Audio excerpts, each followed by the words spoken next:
num boletim epidemiológico sobre suicídio, ele vai dizer que o estigma em relação ao tema do suicídio impede a procura de ajuda, que pode evitar mortes. Então, é nesse sentido que a gente defende que é urgente falar sobre suicídio, tá? Pode passar. E os números, gente, são assustadores, né? Mais de 700 mil pessoas por ano se suicidam no mundo, beira os 800 mil, né? Parece pouco, mas é muito, né? É mais de 1,1% da população mundial, não é pouco. No Brasil, pensando um pouquinho, esses dados são da Organização Mundial de Saúde, tá? A taxa bruta de suicídio saltou de 4% para 6,9% do ano de 2000 para 2019, então houve um grande aumento. O sexo masculino saltou de 6,3% para 10,9%, também nesse período aí de quase 20 anos. Então, os meninos e os homens têm um pouco mais de probabilidade de passar por isso do que as meninas. A taxa do sexo feminino é menor, 1,7%, mas também subiu, foi para 3%, né? E é a quarta principal causa de morte entre jovens de 15 a 29 anos. Então, são muitas mortes ocasionadas por suicídio. Por isso que a gente acha tão importante, tão relevante falar sobre esse assunto. Pode passar, Bárbara. E finalizando a minha fala... Não, ainda não estou finalizando, tem mais uma coisinha. A pesquisa, gente, então, que a gente está propondo, eu e as meninas, é enfatizar a escola como um lugar privilegiado para tratar do suicídio, defender o uso dessa escrita de si com uma função terapêutica na escola e elaborar uma sequência didática que norteie a atuação dos profissionais da educação em relação à prevenção do suicídio, porque eu acho que é isso que tem faltado um pouco, né, que as escolas tenham um norte e uma segurança em falar desse assunto, não que a gente vá, né, deixar totalmente seguro, mas a gente vai tentar apresentar uma proposta que leve em consideração todos os preceitos aí de um diálogo saudável sobre o tema e que possa auxiliar na prevenção desse problema tão grave. Pode passar. E muito rapidamente, para passar a palavra para a Bárbara e para a Tainá, eu queria dizer que no Brasil nós temos aí, em termos de legislação, 3 documentos importantes e que são um avanço, né, em relação ao suicídio no país, mas que ainda falta muito para a gente melhorar. Por quê? Porque são relativamente recentes esses documentos. Um deles são as Diretrizes Nacionais para a Prevenção do Suicídio, que foram elaboradas no ano de 2006 e que foram estabelecidas por meio de uma portaria.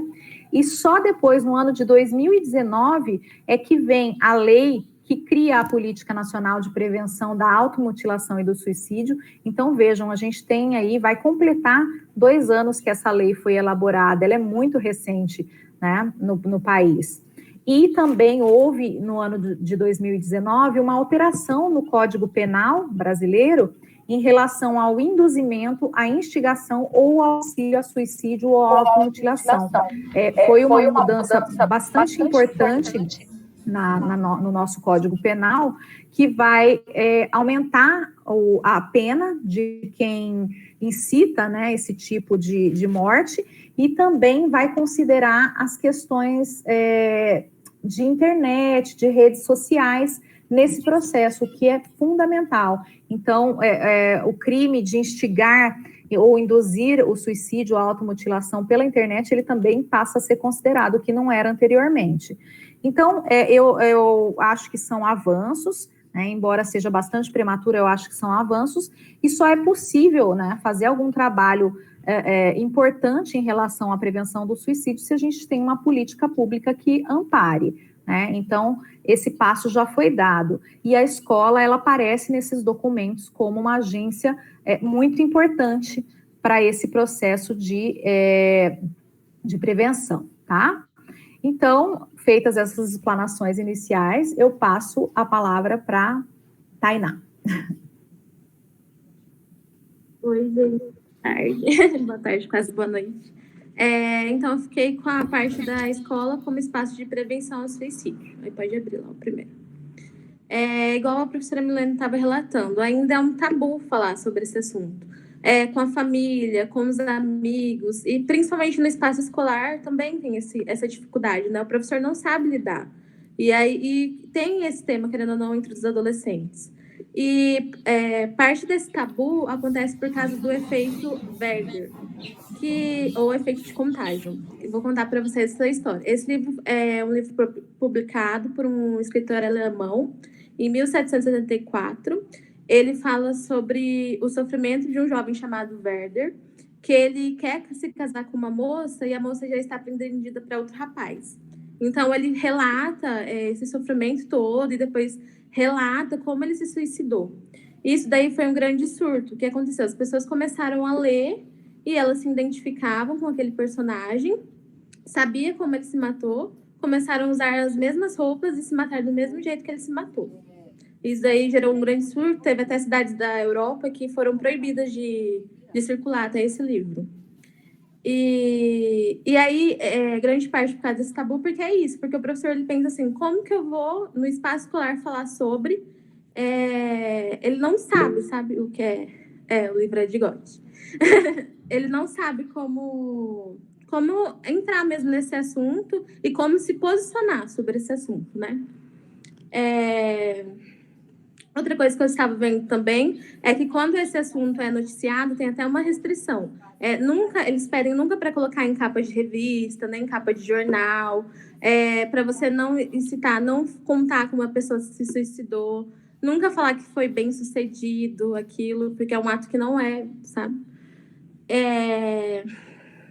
E aí a conduta suicida, ela acontece por vários fatores.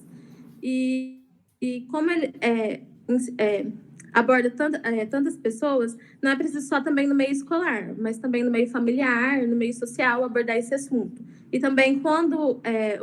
pode passar. Já passou? Peraí. Aí vem ali o papel do professor. Não pode voltar, Bárbara. Eu falei errado, desculpa. Ai, tô nervosa. Aí já vai para o papel do professor. O que ele pode estar trazendo? Ele pode estar trazendo diálogos com a sala, por isso que é muito importante o professor estar preparado. A escola está preparada sobre esse tema, porque assim o professor consegue abordar esse assunto de forma eficaz. Aí eu coloquei ali que a gente vê como meme, né? Que é o professor sempre ludificando mais o aluno que tem uma conduta boa em sala de aula e deixando aquele aluno que não presta tanta atenção, que não quer fazer as atividades, meio que se afogando ali, né? E às vezes acontece isso, né? Porque, querendo ou não, a gente que já teve em sala de aula é muito bom, aquele aluno que sempre participa, aquele aluno que sempre fala. E aí, os alunos que têm mais dificuldade é mais difícil de lidar. Só que a gente tem que abrir os olhos também para eles, porque que eles estão passando por aquilo. E eles podem até ter pensamentos suicidas e também ter feito já mutilação e a gente às vezes nem sabe. Pode passar agora. Aí a abordagem ao suicídio. Então, tem muito mito, igual a professora Milene estava falando. Muitas pessoas pegam e usam mitos como é só uma tentativa de chamar atenção, aquela pessoa ela não vai fazer isso, ela só está querendo chamar atenção falando. Se você falar sobre isso, sobre o suicídio, é aí que as pessoas vão pensar mais sobre isso e vão querer fazer isso. Então, tudo isso daí é mito. Perguntar se uma pessoa quer se suicidar ou pensa em suicídio pode levar ao suicídio? Também não. Porque você vai estar conversando com a pessoa, né? Para ela se abrir, vai tentar criar um ambiente em que ela se sinta à vontade para se abrir. Então, conversar é super importante. E sempre ter uma linguagem apropriada. Não falar sobre métodos suicidas, igual o do livro, né? Do livro ele descreve super como aconteceu, então não é bom. Eu estava vendo também outra série, eu não sei se vocês já assistiram ou assisti, que é Os 13 Porquês, da Netflix, que aborda muito o suicídio. E lá até tem um episódio que mostra como ela se fez, como ela se matou, a menina principal. E aí eles fizeram até tirar esse episódio, porque o que aconteceu? Aumentou também o número nos Estados Unidos de adolescentes que se suicidaram após assistir isso daí. Então eles até retiraram, pediram para tirar. não romantizar o assunto, porque, querendo ou não, também na série um pouco eles romantizam e também colocam a culpa sempre no outro. Cada episódio, para quem não assistiu, a culpa sempre, ela grava um vídeo falando sempre que a culpa é do outro, sabe? É só pensar no Romeu e Julieta. Não falar que o suicídio foi bem sucedido, não utilizar expressões preconceituosas, tipo, a pessoa fez isso porque ela é fraca, ou a pessoa fez isso porque ela não tem dor no coração, porque ela é uma covarde, não consegue. Então, não usar isso daí. O preparo da escola o preparo da escola é fundamental, porque ela se torna um espaço onde a maioria dos jovens e adolescentes passam a maior parte do seu tempo. Então, a escola, estando preparada, ela sabe dialogar sobre aquilo. O professor vai saber como abrir roda de conversa, vai saber como elaborar assuntos sobre a temática. E aí, agora a gente vai passar sobre a escrita de si, que também vai ser uma das formas de abordar essa temática, que a Bárbara vai estar apresentando.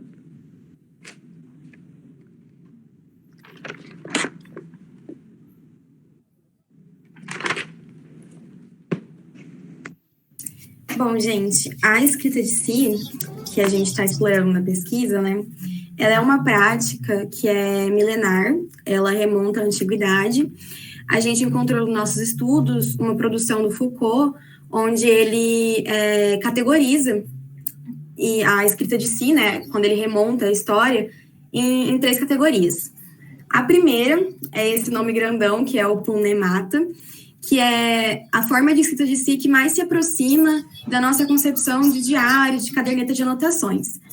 Como que funcionava? Era como se fosse uma memória material, onde esses filósofos, eles colocavam no papel as coisas ditas, ouvidas, lidas, mas não numa forma de um HD externo que você vai guardar e nunca mais vai ver, mas uma escrita para você ler, reler, meditar sobre o que você escreveu e conversar consigo mesmo.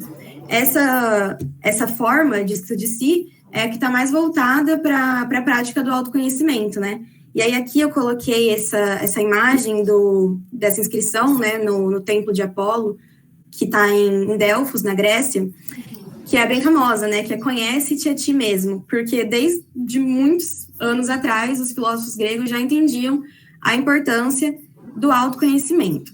E a escrita de si auxilia muito nisso, a gente vai ver mais para frente. A segunda categoria que o Foucault define é a anotação monástica, que são anotações feitas por sujeitos envolvidos, né, com religiões, e então eles escrevem as suas experiências espirituais, mas num sentido diferente da primeira categoria. É como se você estivesse escrevendo sobre aqueles pensamentos e emoções que são desviantes do que você deveria estar sentindo. Então, é como se você estivesse envergonhado daquilo que está dentro de você, você coloca no papel, aprisiona aqueles pensamentos no papel, não pensa mais sobre eles, e assim você se libertaria desses pensamentos errados, né? E a terceira forma, que eu fiquei um pouco surpreendida, é a correspondência, a carta, né? O Foucault, ele diz que essa forma de escrita, quando a gente escreve sobre esses eventos que acontecem com a gente em formato de carta, a gente está tentando relatar essas ações cotidianas nossas e ver se o nosso olhar sobre as coisas que a gente faz coincide com o olhar de quem está lendo. Então, é ver se aquilo que a gente está fazendo faz sentido, se está coincidindo com as regras sociais do ambiente que a gente está inserido. Mas qual que é a concepção que a gente vai usar na nossa pesquisa, né? A gente entende a escrita de si como a prática de escrever sobre o que nos acontece, não sobre o que acontece no mundo, mas aquilo que faz sentido para nós, que nos interpela de alguma forma.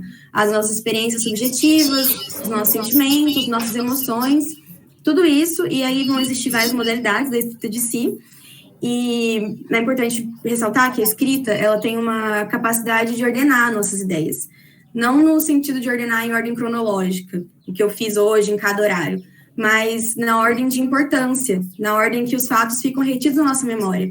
Se a gente for parar para pensar, por exemplo, num diário, o que a gente escolhe escrever já é importante. A gente não consegue relatar tudo o que acontece num dia, muito menos numa vida. Então, o que a gente vai escolher para dizer para o papel já é um sinal ali para a gente analisar e refletir sobre. Antes de partir exatamente para a função terapêutica, a gente destacou algumas personalidades que recorreram para a escrita de si e o que a escrita de si significou para elas no momento que foi utilizado. Acho que todo mundo deve conhecer a Anne Frank, né? Ela foi uma adolescente alemã que viveu na Alemanha nazista, foi uma vítima do Holocausto, e ela ficou conhecida mundialmente pelo diário que ela manteve nessa época. E aí a gente imagina, né? Ela vivia um momento grotesco de genocídio.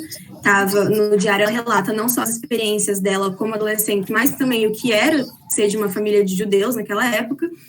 E ela diz, né, numa passagem do diário: o melhor de tudo isso é que posso escrever o que sinto e o que penso.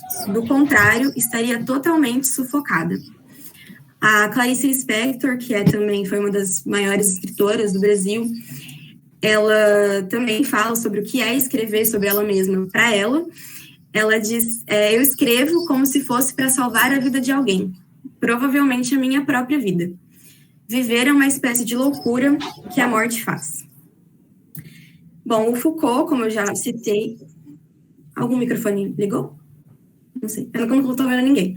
Mas o Foucault, ele, além, né, de... como eu citei no trabalho anterior dele, ele também diz que essa escrita sobre nós mesmos, né, ela serve para mudar a gente e não pensar mais do que a gente pensava antes. E aí, desse caráter transformador que o Foucault fala e do caráter reflexivo da primeira categoria de escrita de si, que surge a função terapêutica da escrita. O que acontece?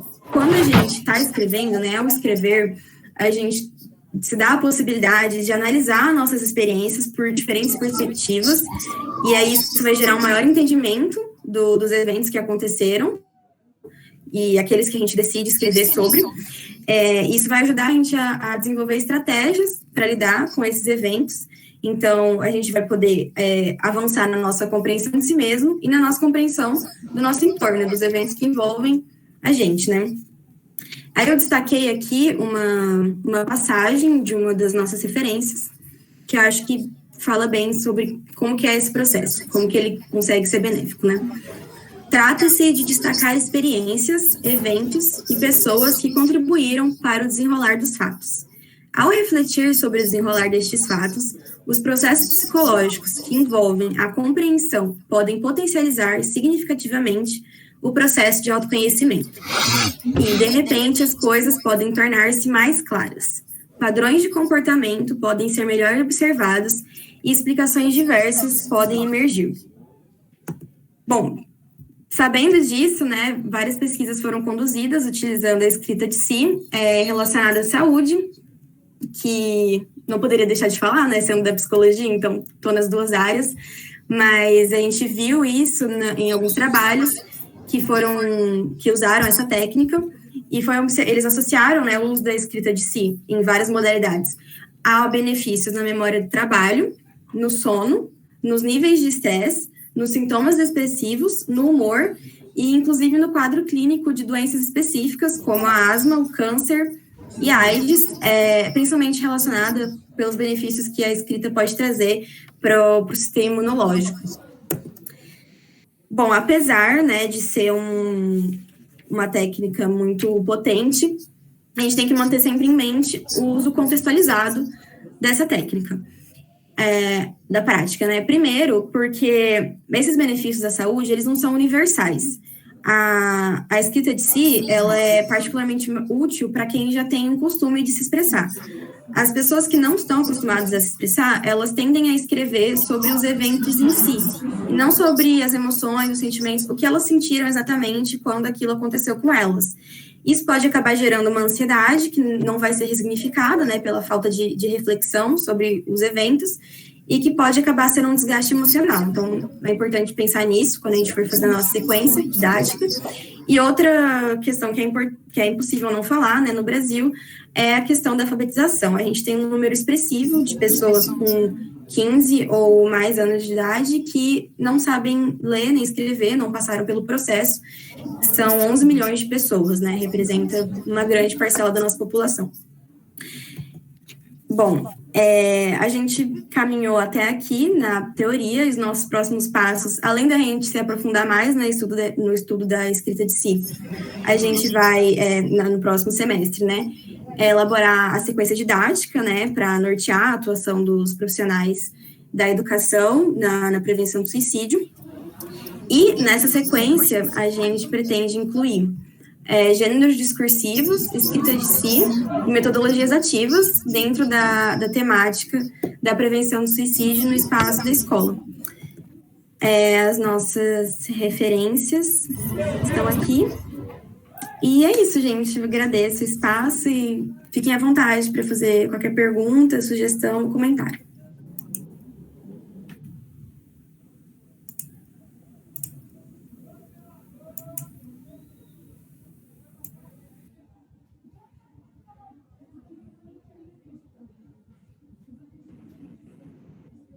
Olá, nossa, eu estou aqui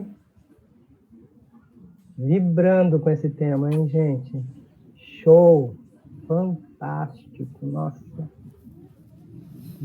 trabalho e tanto. Dá um medo, claro, dá um medo, né, gente? Se está dando aquele medinho, é porque vocês estão acertando o alvo, né? Porque quando a gente está muito seguro de si, tem coisa errada, sabe? Então, primeiro, agradecer, né, aí a apresentação, parabenizá-los pelo tema e pela apresentação. E fico imaginando aqui, né, a potencialidade desse tema aí, esse trabalho, né? O que a gente pode estar buscando, porque vocês estão trabalhando com essa forma de expressão que é a escrita, né? E muitas vezes, dependendo do local, sei lá, talvez tenha outras formas de expressão que acho que a pesquisa vai acabar mostrando, né? De repente, isso através do desenho, sei lá, alguma coisa assim, né? Que é uma outra, quais outras linguagens e tal, mas focando nessa questão da escrita como processo de autoconhecimento, né? Esse momento em que eu preciso perceber esse estado, porque eu vou estar escrevendo, vou fazer essa compreensão, e através dele eu vou tentar encontrar esse elemento que me traz aí esse desconforto, né? Como que vocês estão imaginando esse processo do autoconhecimento? Porque em algum momento vai ter isso do escrever, do contar a história sobre vocês. Eu estou repetindo aqui mais ou menos o que ficou na minha cabeça, vão me corrigindo aí. Então, de repente, eu vou estar lá, vou estar escrevendo isso, e aí vai ter outros momentos em que eu vou estar lendo. Como que vai estar acontecendo isso da autorreflexão, porque a autorreflexão que vai levar a essa autodescoberta, a esse conhecimento de si, né? E é claro, é um primeiro passo, e é fantástico, porque Bárbara lá citou, né? Conheça-te a ti mesmo, né? E conhecerás o universo, porque ele já dizia, né, que nós somos um microcosmos e tem um macrocosmos. Então, essa relação, né, entre o mundo interior e o mundo exterior, essa coisa muito doida, assim, que é fundamental para a gente se manter, né, em pé. Então, eu tenho, assim, essa pergunta de início, né, como que se daria essas dinâmicas, assim, né? Claro que estou aí. É nesse ponto que eu acho que dialoga com o que vocês colocaram no trabalho de vocês ontem, né? Tratar essas questões do emocional, né? É trabalho da escola também, né? Abordar esse conhecimento socioemocional. E a escrita de si pode fazer isso. As meninas querem falar, a Bárbara e a Tainá, sobre o que a gente está pensando, porque ainda está muito primário isso. Esse artigo, a gente conseguiu deixar ele com uma carinha de artigo já, né, meninas? Ele está com 9 páginas, estamos orgulhosas. Mas ainda tem muito por fazer, a parte aplicada mesmo do trabalho, que vai ser a sequência didática, a gente ainda vai começar, não sabemos muito ainda como, mas a gente quer fazer um trabalho de prevenção. e não um trabalho de intervenção direta sobre suicídio. Então, a gente pretende falar sobre autoconhecimento, sobre gestão de emoções, sobre essas coisas, e não diretamente nessa sequência didática falar de suicídio. Porque eu acho que para falar diretamente disso, só o professor da sala, conhecendo a turma, é que sabe os limites ali, se ele pode ou não tocar de forma direta nesse assunto, enfim. Como a gente, nós somos seres externos à escola, digamos assim, que vamos chegar lá propondo alguma coisa, a gente não se sente muito à vontade de já tocar diretamente no tema, né, meninas? Porque como vocês viram a Bárbara apontando, a Bárbara, né, isso pode ter efeitos. Então, a gente tem que ser muito cauteloso. Querem falar? Bárbara, Tainá? Se você tiver terminado a sua fala, eu vou fazer alguns apontamentos. Então, a forma exata como a escrita de si vai ser utilizada, a gente ainda vai, antes de fazer a sequência didática, a gente vai aprofundar mais nesse estudo, porque nosso caminho foi primeiro pesquisar, né, sobre o suicídio em si, depois o suicídio à escola, e aí a gente chegou na escrita de si. O que a gente veio pensando era em conseguir contatos nas escolas onde existem psicólogos, né, que são atuantes e que têm vínculo com os estudantes, porque a gente sabe que o vínculo é importante, porque são questões muito, muito íntimas, né, para a gente tocar com os estudantes. E aí é realmente isso, focar a prevenção do suicídio no sentido de fortalecer os fatores que causam a prevenção, não focar nos fatores de risco, que aí que a maioria, inclusive, né, das pesquisas que existem, focam nos fatores de risco. Então, uso de drogas, pessoas que têm famílias mais, digamos, problemáticas e tudo mais, e pessoas que já apresentam alguns transtornos. Aí a gente pensou em voltar o nosso olhar para a prevenção e os fatores de proteção. E um desses fatores seria o autoconhecimento e, como a professora falou, a gestão de emoções, né, que a gente também deu uma pesquisada agora, mas é bem inicial ainda, a forma como a gente vai usar a escrita de si dentro da escola. Posso falar? Estou com a minha mãozinha aqui, mas ninguém me viu com a minha mãozinha. Não sei quem que está controlando aí as inscrições. O Douglas estaria na frente e depois você, Sandra, e depois Então, a Melissa. Eu aguardo. Posso pegar a palavra agora, professor? Então, é igual a Bárbara estava falando, que a gente pretende fazer a prevenção. Porque quando eu fui ler do livro, fala que até Napoleão Bonaparte falou que era um dos livros preferidos dele, aquele Sofrimento de Denver, que eu dei como efeito de Denver. Ele falou que era um livro preferido dele, que ele levava no bolso. E é isso que acontece, que às vezes é a vulnerabilidade que a pessoa que está lendo, que recebe aquilo, ela está vulnerável, está passando por um momento muito difícil. Aquilo afeta o emocional dela. Então, se ela não estiver vulnerável, não estiver naquela vulnerabilidade, talvez isso não afetaria ela, entendeu? Igual não afetou Napoleão. Era só isso mesmo que eu queria.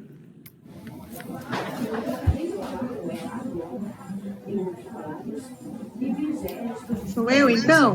Porque eu estou aqui no celular, não consigo ver o chat, aí eu fico perdido.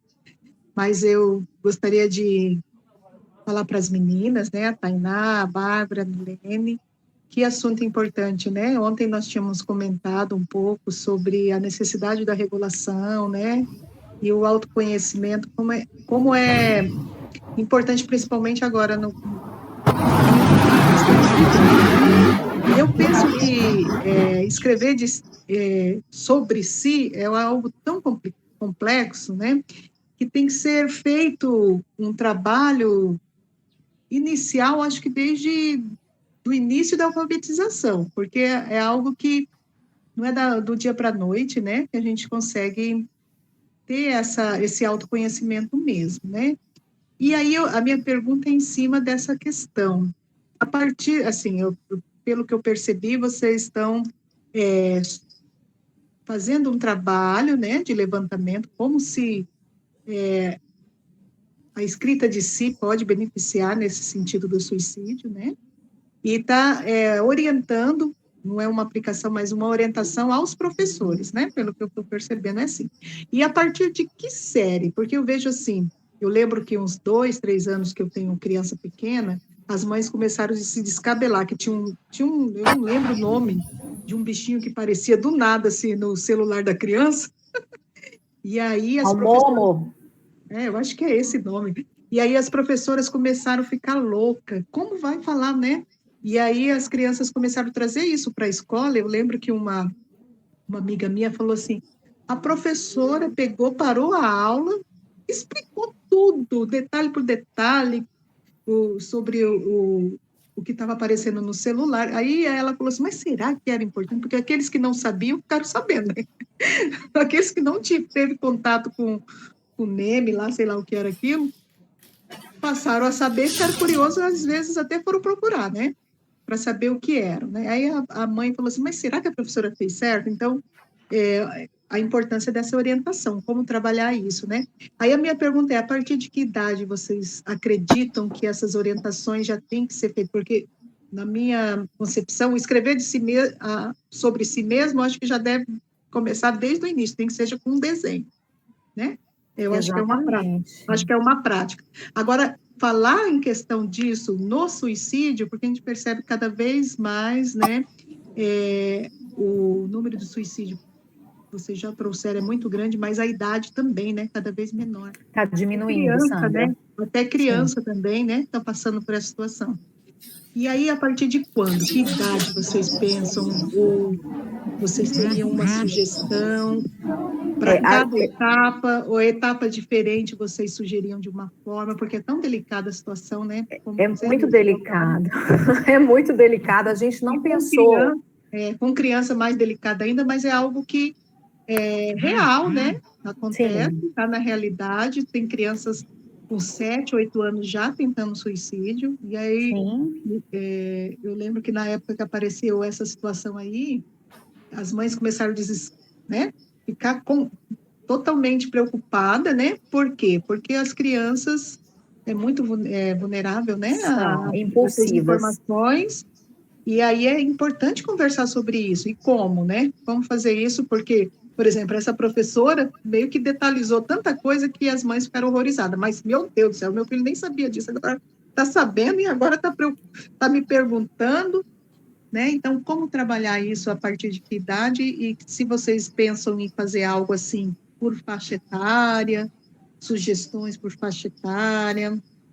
Porque tá bom, vamos tentar responder. Na verdade, a gente ainda, como a gente não começou a elaborar a sequência didática, a gente não definiu as séries ainda. O que está norteando são os níveis em que eu trabalho, que é do 6º ao 9º e ensino médio. Eu não lido com educação infantil nem com fundamental 1.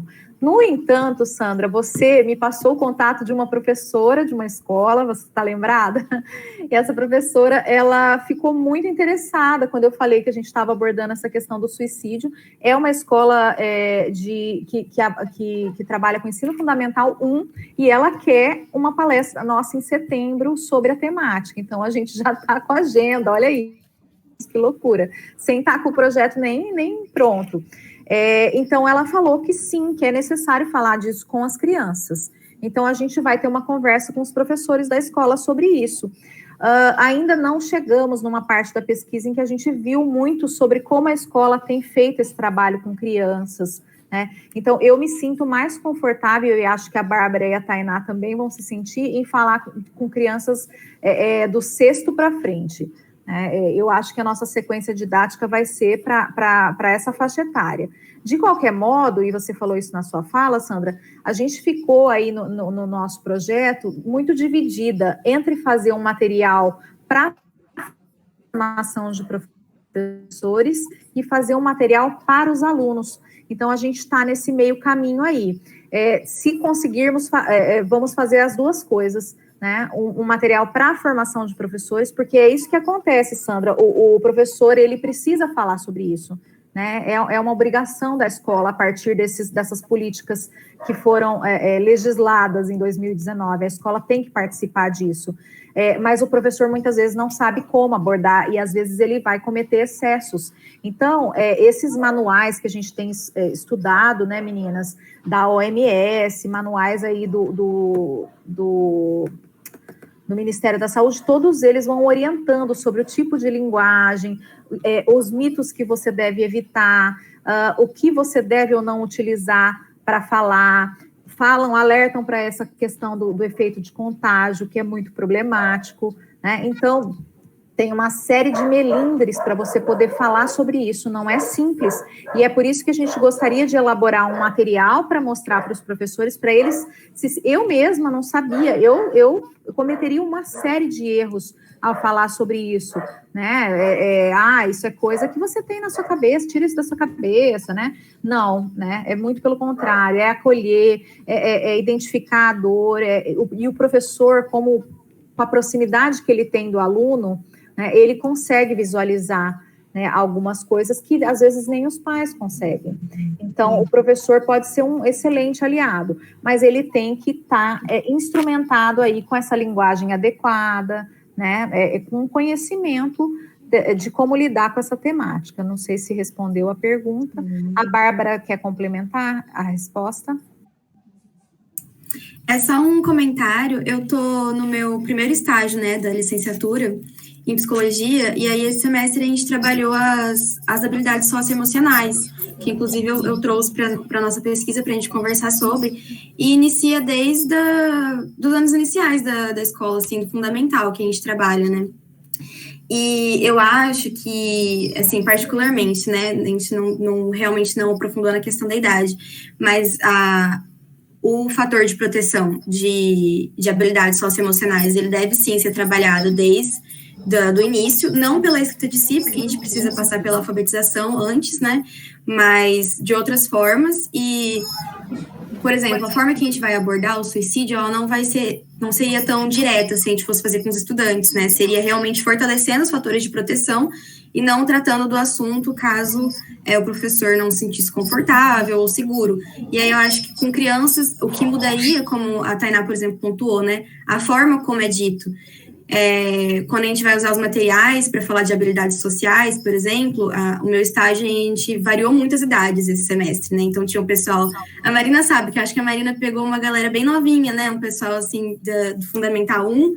Então, e aí você vai usar o quê? Vai usar um filme do Divertidamente para falar de emoções. Eu trabalhei com ensino médio, então eu não vou usar o Divertidamente, né? Então a gente muda a forma como a gente vai falando, mas acredito que sim, é muito importante falar desde as idades iniciais, assim que a gente tiver oportunidade, porque cada vez mais o suicídio vai afetando pessoas mais jovens, e quando a gente vê o pessoal da primeira infância sofrendo com ideação suicida e tentando, e infelizmente às vezes conseguindo, né? Obrigada pela resposta. E quando a professora Milene estava falando de como lidar, até como falar, eu lembro que a mãe falou assim, a minha filha não está nem dormindo por causa dessa história. A professora, com boa vontade, quis ajudar, né?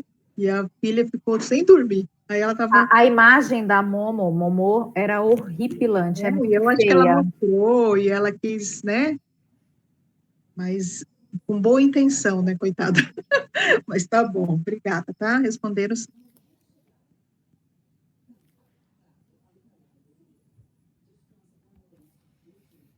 Bem, boa tarde a todos, né? Antes de tudo, um tema fantástico, né? Como todos nós estamos de acordo, né? Enfim, ótimo. Um ponto que eu queria abordar, mas a professora Sandra já acabou tocando, né? Que era de fato esse ponto do público-alvo, né? Quando mais ou menos isso poderia estar sendo tratado. Mas, através da conversa dos amigos aí, né, uma outra questão me surgiu aqui, como mais ou menos essa proposta, pensando, né, em algo futuro, né, como essa proposta ela poderia ser construída, né, de uma forma talvez interdisciplinar, né, porque eu acho que isso aí pode ser uma proposta que possa estar envolvendo aí, né, diversas áreas, né, do conhecimento, e isso, ao meu ver, pode estar potencializando ainda mais a proposta, né? Isso pensando, inclusive, né, no objeto mesmo de trabalho que vocês pretendem construir, né? Então, não sei se vocês já pensaram nesse ponto, em uma proposta interdisciplinar, né, onde possa estar envolvendo outras áreas também. Eu acho que seria algo interessante. Querem falar, meninas, primeiro? Bárbara ou Tainá, ou posso falar? Então, Douglas, a gente ainda não pensou na questão da interdisciplinaridade, porque, como eu disse para vocês, né, eu não tinha leitura sobre o assunto, a parte de escrita, sim, mas a parte de suicídio é muito nova, então a gente ainda não se sente tão segura para fazer uma proposta grandiosa, interdisciplinar, mas eu acredito que todas as áreas aí da linguagem, né, as artes, a educação física, elas poderiam contribuir sobremaneira aí com a nossa proposta de sequência didática. Mas concordam comigo que aí de março até dezembro para a gente fazer essa pesquisa acaba ficando muito pouco tempo, né? Então a gente vai ter que fazer recortes e tentar fazer uma coisa apresentável. A gente vai ter que trabalhar, por exemplo, com metodologias ativas nesse processo. A gente ainda não sabe muito bem como que a gente vai trazer a questão das metodologias ativas. Então, num primeiro momento, a gente fez essa parte mais teórica e agora nossa tarefa vai ser desenvolver essa sequência, ver de que forma a gente vai aliar a metodologia ativa. Mas uma coisa é certeza, né? Como eu trabalho com língua portuguesa, o meu ponto de partida vai ser texto, né? Então, o trabalho com o texto é a unidade de ensino da língua portuguesa. Então, a gente vai trabalhar com leitura e produção textual. Essa é a proposta, né? Eu esqueci de mencionar no início da minha fala que um outro fator que motivou esse projeto foi o relato de uma professora de uma escola aqui da rede pública estadual. Ela fazia um trabalho com os alunos dela de uma escrita de uma autobiografia. E esses alunos escreviam livremente, ela escolhia uma sala da escola e eles escreviam livremente um livro sobre eles, né?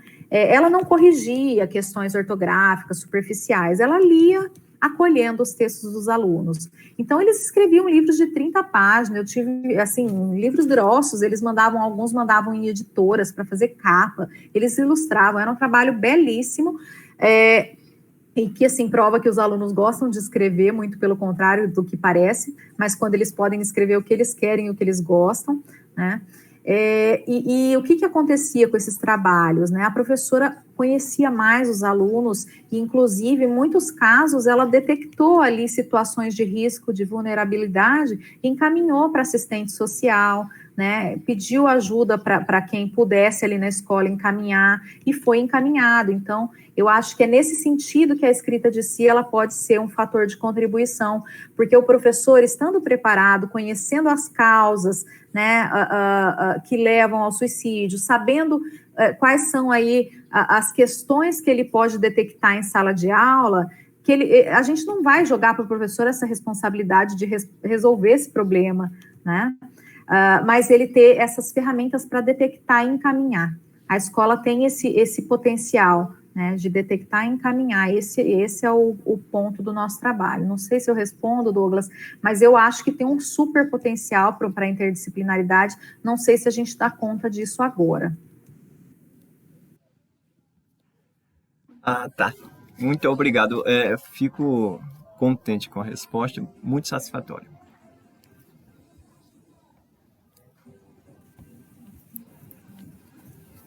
Boa tarde, boa noite. Vocês conseguem me escutar bem? Minha internet está falhando bastante aqui, mas persisto. Primeiramente, parabéns pela escolha do tema. A gente entende a importância, o grau de importância da temática e o quanto é também bastante sensível de tratar sobre. E eu venho mais trazer um relato individual, né? Porque assim, a gente já entende a necessidade de falar sobre a temática dentro das escolas, mas dentro da universidade também é um tabu, né? O assunto, e inclusive o próprio atendimento, para a gente conseguir um atendimento psicológico também é muito complicado, é muito difícil. Eu passei por uma experiência no ano de 2019, eu venho sofrendo de depressão desde os 15 anos, então, assim, é uma batalha travada aí. Então, no ano de 2019, eu sofri, né, ideações suicidas, tentativas, e para conseguir o atendimento pela universidade foi muito complicado, muito difícil. Tive que pedir ajuda a um professor que era um pouco mais próximo para conseguir esse atendimento. Então, assim, a gente entende o quanto isso também é muito difícil para nós que estamos dentro da universidade. Muitas vezes necessitamos desse acolhimento, desse momento de ser recebido mesmo e acolhido. E durante a terapia, eu venho fazendo terapia desde então, nós temos visto, né, conseguido avançar muito, principalmente nesse sentido da escrita, né, do autoconhecimento. Nós utilizamos ali como ferramenta o RPD, que também é bem interessante, né, que é o registro de pensamentos disfuncionais. Então, a pessoa coloca os pensamentos, coloca que sentimentos são gerados por conta desses pensamentos e que porcentagem cada um desses sentimentos tem, que intensidade. Então, isso, naquele momento, tem um grau de importância tão grande. Primeiro você escreve tudo aquilo, né, no RPD, e posteriormente eu avalio, depois que já passou a situação, mesmo que não seja uma situação digamos que disfuncional, pode ser simplesmente uma saudade, mas depois avaliando aquilo, você vê se aquilo realmente tinha sentido, né, aquelas emoções, aquele pensamento. Então, assim, é interessante também, e partindo também de uma experiência com a escrita a partir de composições de música e de poesias, eu vejo quanto que aquilo que não vai para o RPD vai para a minha escrita pessoal. Então, assim, é bem interessante trabalhar também com essas escritas a partir dessas experiências. Então, parabéns ao grupo e espero ver os resultados dessa pesquisa. Fiquei bem motivada e parabéns. Melissa, que bom te ouvir, né? É bom a gente ouvir uma pessoa que passa por isso, né? A gente tem muito medo de falar sobre isso. Eu acho que na universidade não é diferente, né? E eu tenho visto, assim, pelas leituras que nós estamos fazendo, que falar é o caminho, né? Falar é um caminho. A gente ouve tanto falar na psicologia, né? A cura pela fala, né? Mas eu acho que a escrita também pode curar. E você mesma está dizendo aí que você tem utilizado essa ferramenta. Eu não conhecia esse registro de pensamentos, esqueci a outra palavra, se você puder me lembrar. Mas eu acho que é isso. Disfuncionais. Eu acho que tem tudo a ver com o que a gente está propondo. A gente até vai fazer uma pesquisa sobre isso, meninas, para a gente ter um pouquinho mais de domínio. Mas é lógico que esses registros já teriam que ser tratados, né, pelo psicólogo. A gente não tem na escola, pelo menos na escola pública, não tem profissionais psicólogos efetivos que possam lidar com isso, né? Então, a gente pegaria aí a escrita de uma forma menos pesada, digamos assim, que eles vão escrever poesias, por exemplo, eles podem escrever falando de autoconhecimento, né? Podem escrever relatos de apresentação pessoal, autobiografias, né? Eu acho que vai ser mais nesse sentido da prevenção e de um início de autoconhecimento, não vão chegar num nível de profundidade como esse registro de pensamentos, né? Mas eu acho que falta, tanto na escola como na universidade, falar sobre, né? A gente precisa desmistificar esse assunto. Parece que até a palavra suicídio, ela é pesada, a gente não consegue nem pronunciar, o impronunciável, parece, né? Então, a gente precisa começar a falar. Eu falo muito abertamente com meu filho sobre suicídio, né? E ele chega e me fala que ele já teve vontade, que ele já sentiu, ele tem 10 anos, gente. Então, eu acho que é isso, essa abertura que falta, esse conversar sobre acolhendo, né? E é isso que a gente pretende, de alguma forma, colocar no nosso trabalho aí. A Bárbara quer falar? Então, primeiro eu queria agradecer a Melissa pelo relato, e vou dar o meu também, não sei se a gente está passando o tempo, estou com um pouco de medo, mas eu vou tentar ser rápido. Eu também tive problemas com ideação suicida e tentativas no meu ensino médio, e aí, para mim, isso foi muito interessante de pesquisar, porque realmente eu tive essa experiência de ver o despreparo da escola, do quanto que eu precisava ter muitas justificativas para explicar a minha depressão, para explicar o que estava acontecendo, assim, com tinha diagnóstico de psiquiatra, de psicólogo, e internação e aquilo, e não adiantava, porque realmente a educação não estava pronta para entender certas questões ali, sabe? E aí eu acho que a orientação é bastante nesse sentido, de também não aumentar o sofrimento daquele estudante que já está passando por uma coisa tão extrema e tão grave. E aí outra coisa que eu queria dizer, que recentemente eu criei um projeto, é uma divulgação boa, tá, gente? Que é saúde mental dos estudantes.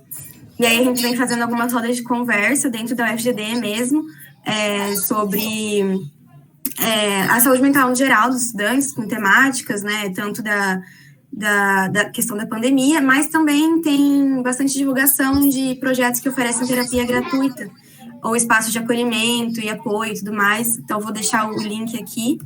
E aí, outra coisa que eu queria falar, que é um pouco viajando agora, assim, mas vocês me deram umas ideias que eu fiquei pensando nessa questão de interdisciplinaridade. E aí, a questão da arte, acho que a disciplina é super propícia para usar a escrita de si, e dá para a gente ir longe, assim, pensar em eventos históricos, por exemplo, que alguma personalidade passou por tal situação, conversar com o estudante para escrever como ele lidaria, por exemplo, sabe? Muitas possibilidades existem aí. Eu fiquei animada com vocês falando, que eu fiquei pensando aqui. Foi legal, gente. Obrigada.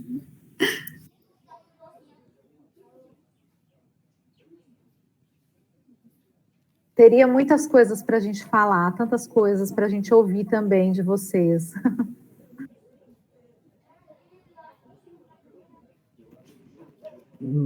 Nenhuma outra pergunta? Bom, acho até que tem, né? Tem muitas. E o tema é bastante instigador. Eu vou abusar um pouquinho, tá? Eu vou pegar 2 minutinhos só para dizer uma situação aqui. Uma das coisas que me chamou a atenção quando apareceu a escrita é a pessoa e a unidade de texto. Existe uma distância entre essas duas situações. Como percorrer essa distância é uma dúvida que me apareceu muito forte, né? Tá? É muito grande, né? Como que eu vou chegar até o texto? Uma das coisas que eu estava pensando era que, antes de escrever, eu imagino as coisas, eu penso as coisas. E aí veio muito ao encontro dessa fala, a fala da Milene, né? Com relação a escrever o pensamento, né? Porque quando eu penso no texto, ele está mais sequenciado. O pensamento, ele está desordenado. Eu vou simplesmente passar. Né? E como diminuir o caminho até o texto? Não sei, só mesmo dando chutes, né? Porque essa questão da emoção, eu tinha pensado uma das situações que era o que a gente comentou muito vagamente em uma das nossas reuniões lá do GT Linguagens, que é isso dos potes, né? Em uma determinada situação, a gente tinha imaginado isso de escrever situações e colocar dentro de potes. E cada um desses potes estaria ligado a uma determinada situação, não é? Então, teria uma maneira de estar chegando até um determinado ponto. Era uma situação chute. Enfim, era só uma coisa que me chamou a atenção, que eu queria externar. Essa questão da distância, que, claro, a Milene tem isso daí já, né, tem essa experiência, o trabalho com o texto, com essa unidade de ensino, né? E para mim, me trouxe essa situação, nossa, mas como que eu vou chegar até lá? Né? Ok, bom, eu tinha outras falas, mas eu penso que vamos ter outras oportunidades e vamos dar andamento aqui, né, nessa apresentação. Só deixa eu fazer uma parte pequenina. Aceitamos sugestões, tá, gente? Pode ser no WhatsApp mesmo, de metodologias ativas, alguma forma de utilizar as metodologias ativas nessa sequência.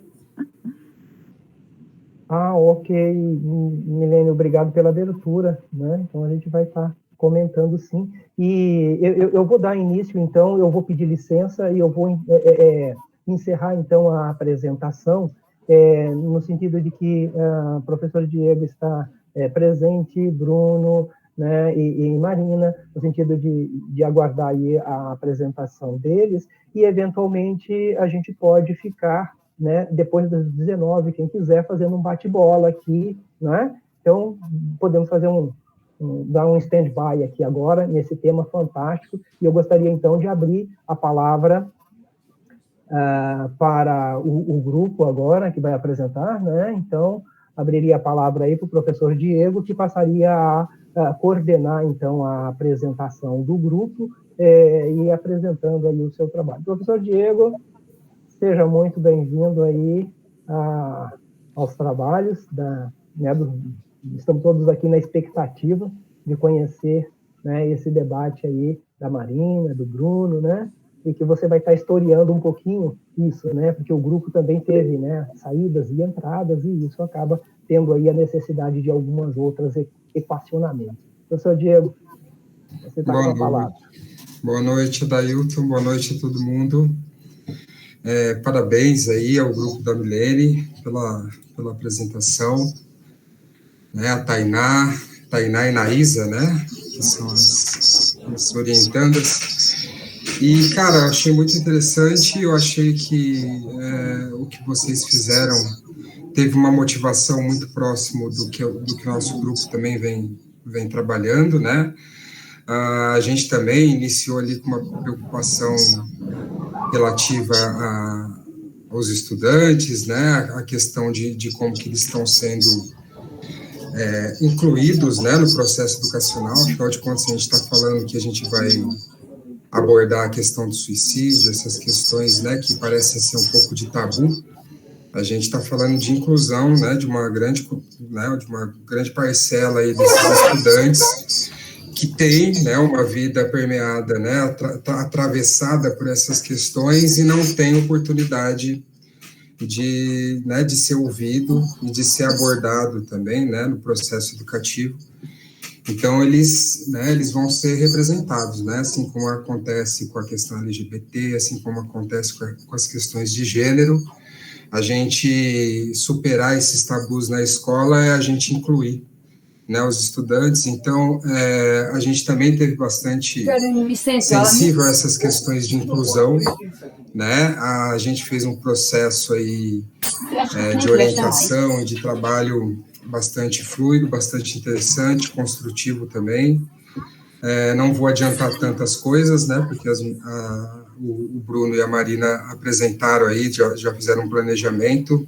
Eu não quero passar por cima do que eles têm a apresentar, né, depois se faltar alguma coisa, se eu sentir necessidade aí de explicar mais alguma coisa, eu volto a falar no final, né, mas assim, só para iniciar então, né, o que a gente determinou, né, de antemão no nosso grupo, era que a gente tinha que, pelo menos, trabalhar dentro da disciplina de conhecimento do orientador, né, disso a gente não tinha como escapar, e aí a gente tem aí um trabalho voltado à análise de conteúdo, uma análise de conteúdo mais qualitativa, né, bastante mais próxima da análise textual discursiva, né, com uma associação bastante presente nesse sentido, né, disciplinarmente, e também a gente não poderia fugir muito do assunto, né, que aglutina e que forma também a minha experiência enquanto orientador, que é a questão do ensino, né. Então, a gente tomou esses dois pontos de partida, né, a partir deles a gente foi tentando encontrar comunalidades, né, dentro do nosso grupo, ver o que a gente concordava, ver o que motivava todo mundo, e a gente conseguiu caminhar bastante, né, estou muito feliz, parabenizo aí o Bruno e a Marina pelo trabalho, pelas coisas que a gente conseguiu construir, e aí passo a palavra para eles darem continuidade à apresentação. A Marina, né, que vai começar.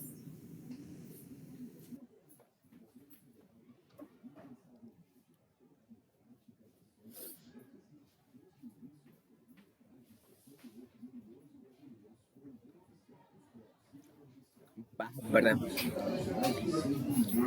Tá um bichinho bonitinho. Tá aparecendo aí alguma coisa? Tá sim.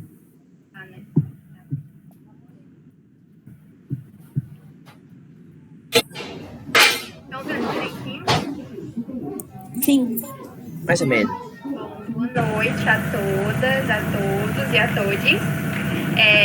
Eu queria parabenizar o grupo da Bárbara, da Tainá e da professora Milene. Eu, como estudante de psicologia também, esse assunto é muito caro para mim.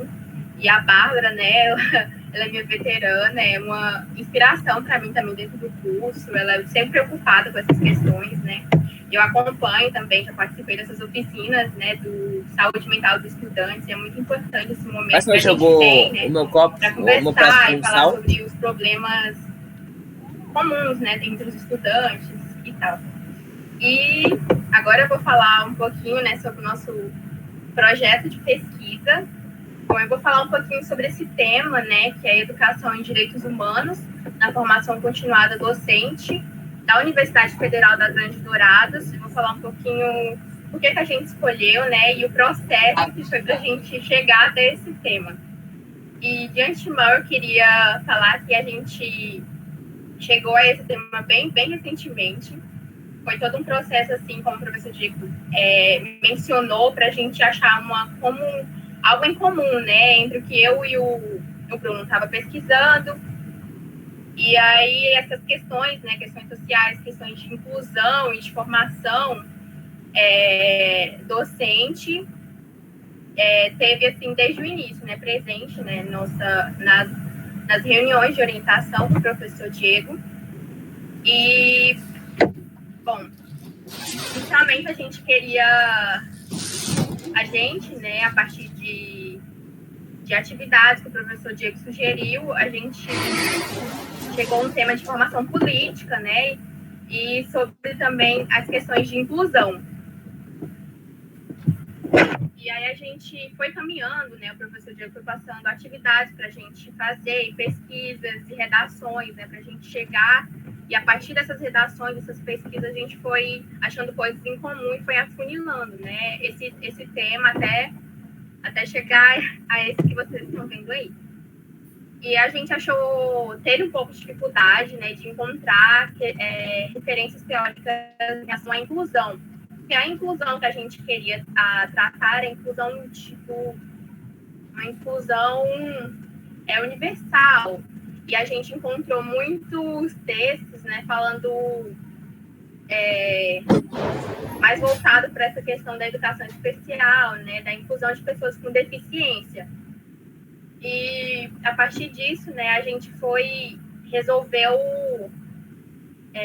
ampliar e meio que unir, né, esse tema de formação política e inclusão dentro desse tema de educação em direitos humanos. Na formação continuada docente, a formação de professores também era um tema assim, que a gente já vinha desde o início, né, tinha esse interesse aí, por eu e pelo Bruno estarmos, né, em cursos que tem a licenciatura e já ter feito estágios relacionados a isso. E agora eu vou passar a palavra para o Bruno, que ele vai falar um pouquinho do que a gente escolheu, né, a UFGD como o nosso campo, né, de pesquisa. Boa noite a todos. Espero que estejam todos bem. Parabéns, meninas, pelo grupo, pela pesquisa, que vocês consigam alcançar resultados muito bons aí com esse projeto, né? Porque eu acho que a vida é o maior valor que a gente tem, né? E foi pensando um pouco também nas diversidades, né, que acabam sofrendo muito com o processo de exclusão, que a gente acabou chegando um pouco nesse tema que a gente vai trabalhar. E a gente escolheu a UFGD justamente porque a UFGD a gente considera uma universidade diversa, né, já que dentro do próprio conceito de universidade, né, a gente poderia falar sobre essas diversidades, mas por um contexto específico também, né, a gente está passando agora por uma intervenção, não é à toa que a UFGD está passando por uma intervenção. A gente tem na UFGD cursos como a LEDUC e o TECO Arandu, que são cursos muito importantes, né, para a universidade, cursos que trazem pessoas indígenas, pessoas da educação do campo, e, enfim, eu acho que a UFGD é um lugar de muitas transformações possíveis de gente que está comprometida com a luta de várias maneiras, né? Então, foi um pouco nessa perspectiva que a gente queria estudar a formação política dos professores, né? Eu sou das ciências sociais, então a minha preocupação com a formação política, ela é muito grande, já que os espaços que exercem esse tipo de atividade são cada vez menores, né?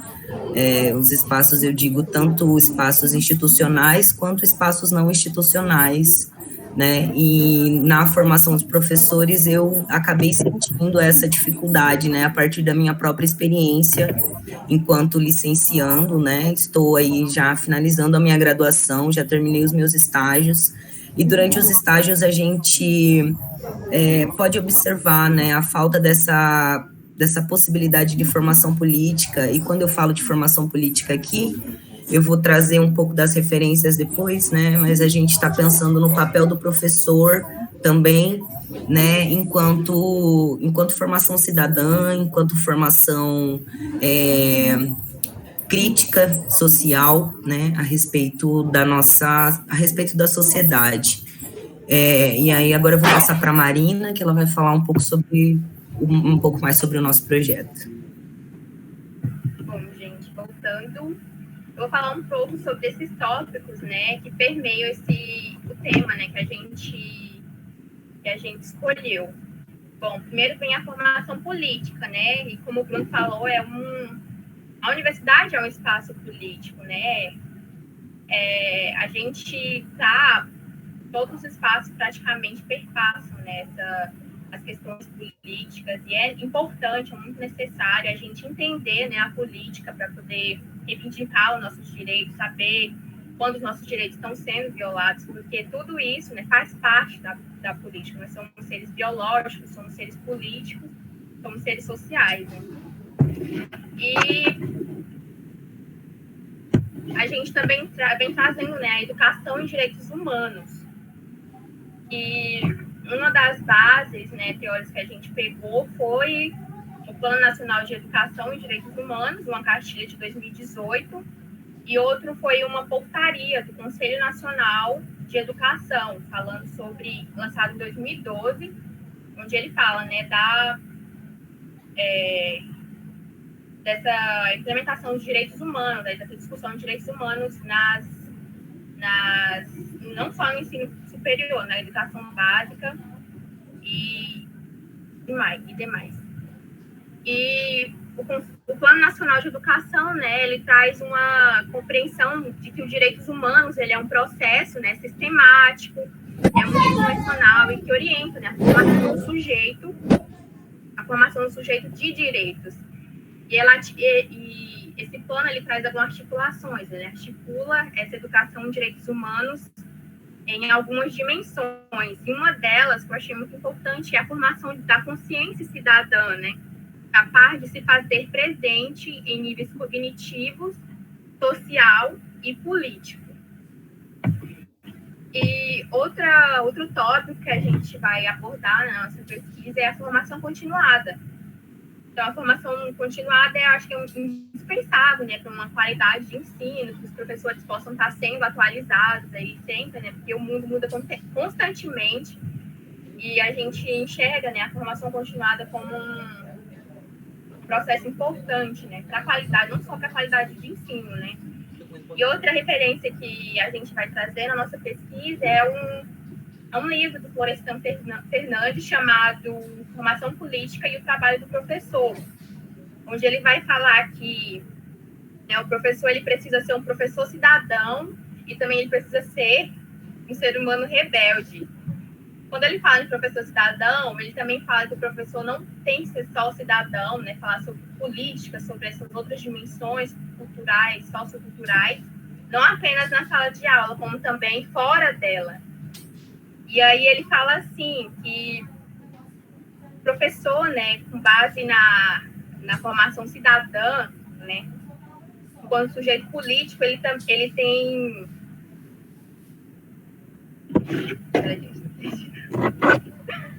Ele tem que trazer, né, ele tem que ter consciência das questões, né, que acontecem, tem que ter consciência das questões que acontecem na vida dele, né, e também pensando fora desse ambiente da escola, das instituições de ensino em geral, ele tem que olhar para o que acontece na sociedade, né, e para entender também a vida, o contexto que os alunos deles vivem, que os alunos vivem também, estão inseridos. E nesse sentido, a gente quis frisar, né, a questão do ensino superior, por até ter esse interesse, né, meu e do Bruno, e também do professor Diego, de investigar, né, as instituições de ensino superior, mais especificamente a UFGD, em relação a essa formação, né, a formação continuada dos professores, frisando a educação em direitos humanos. E, a partir disso, né, a gente faz essa pergunta, né, quais problemas há relacionados ao assunto? Então, a gente estabeleceu esse problema, né, desde 2012, né, existem políticas públicas para a educação em direitos humanos no ensino superior, que é a portaria que eu mencionei do Conselho Nacional, que foi implementada em 2012, e a UFGD, né, ela tem políticas institucionais de educação em direitos humanos que devem se alinhar às políticas públicas, né, nacionais. Porém, a gente não sabe, né, objetivamente, se a instituição vem promovendo, né, essa formação continuada dos professores, né, no caso estamos falando da UFGD, de modo a contemplar, né, essas políticas, as políticas institucionais em educação em direitos humanos. E a gente faz essa pergunta, né? Uma das perguntas, que depois eu acho que vão surgir outras à medida que a gente for pesquisando, porque está muito recente, assim, que a gente chegou nesse tema, então não teve tempo de se aprofundar, assim, se jogar mesmo de cabeça, mas a gente está tentando e vai dar certo. Então a gente faz essa pergunta, né? Qual a efetividade, né, das ações de formação continuada dos docentes da UFGD em relação às políticas públicas e institucionais para a educação em direitos humanos? Então, a gente vai levar essa pergunta aí, né, durante a pesquisa inteira, e a gente vai buscar, né, meios para respondê-la. E agora eu vou passar a palavra para o Benício, que ele vai falar um pouco sobre a metodologia e os objetivos. Deixa eu mutar aqui meu microfone, gente, rapidão.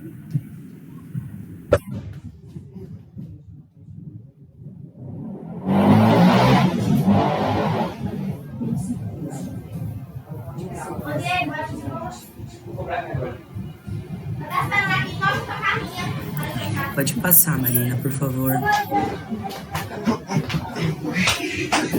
Bom, então, como a Marina colocou, né, a gente tem esse interesse de saber da formação continuada na UFGD em relação às políticas de direitos humanos, né, e aí a gente estabeleceu um objetivo geral, né, que é discutir a adequação desses programas, dos projetos e das ações de formação continuada à luz das políticas educacionais, à luz das políticas institucionais e pública de educação em direitos humanos, né? Então, a gente vai buscar saber, né, se quais programas estão sendo desenvolvidos na UFGD, quais projetos estão sendo desenvolvidos, pensando que o tema da educação em direitos humanos, ele é um tema transversal, né?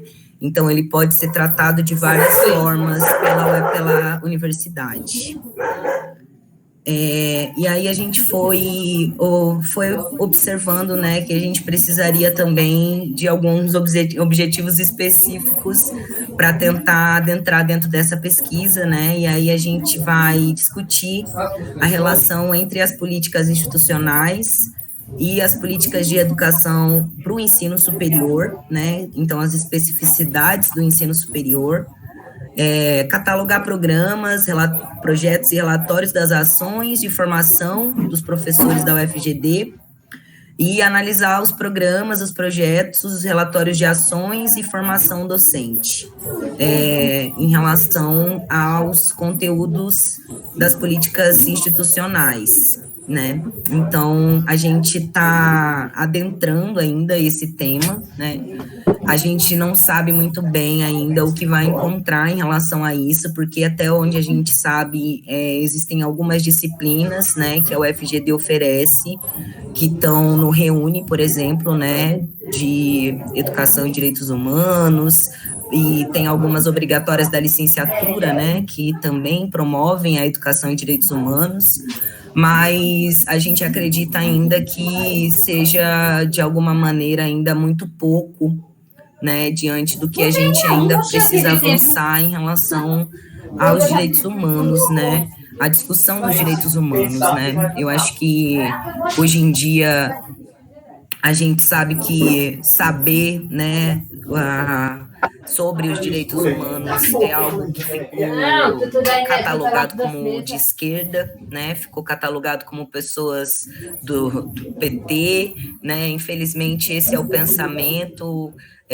ainda, né, predominante dentro de alguns espaços, inclusive dentro da universidade, mas a gente sabe os desafios hoje, né, de trabalhar com esse conceito, e a gente acha que é muito importante que a gente pesquise na UFGD a efetividade dessa discussão, né, e não só dos professores da área, né, os professores que oferecem essa disciplina, mas também dos cursos aonde os cursos, por exemplo, que não têm a licenciatura, né, para além do Reúne, quais são os programas que estão sendo desenvolvidos, né.